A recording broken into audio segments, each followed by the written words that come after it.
Un rapport d'activité du gouvernement a été présenté à la première session de la 14e Assemblée populaire nationale au Grand Palais du Peuple. 5%, c'est l'objectif de la croissance économique prévu par le gouvernement chinois pour l'année 2023. En 2022, le PIB chinois a augmenté de 3% pour atteindre 121 000 milliards de yuan. Qu'est-ce qui se cache derrière ces chiffres? En 2022, nous avons résisté à de multiples épreuves.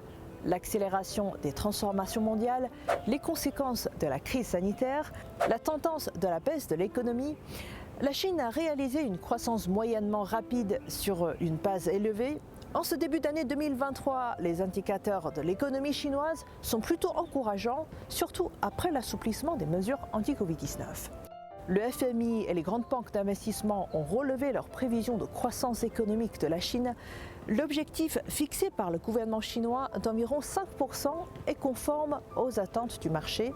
Il est pragmatique et réalisable. Mais comment traduire ce chiffre?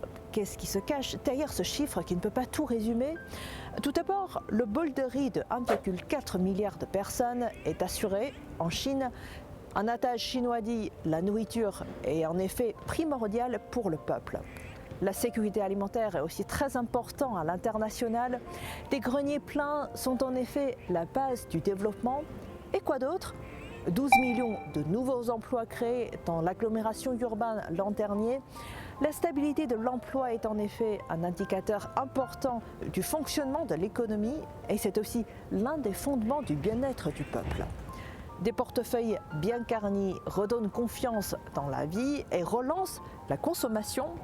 Et en parlant de consommation, l'indice des prix à la consommation de Chine a augmenté de 2% l'an dernier. Face à l'inflation galopante dans le monde, la Chine a réussi à maintenir le prix à un niveau relativement bas. Et cela n'a pas été facile puisqu'il y a encore de nombreux d'autres constats que je ne peux pas tout partager dans une seule vidéo.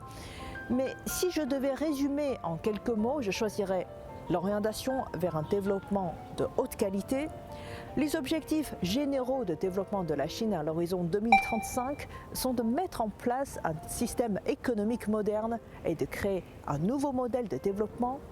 Le développement de qualité est une tâche prioritaire dans l'édification intégrale d'un pays socialiste moderne. Une croissance quantitative, raisonnable et des progrès qualitatifs, voilà deux aspects très importants pour comprendre l'essentiel chinoise. En ce moment, des députés de l'APN délibèrent du rapport d'activité du gouvernement. Et chers téléspectateurs, comment envisagez-vous le développement futur de l'économie chinoise? Je vous laisse réfléchir et je vous dis à la prochaine.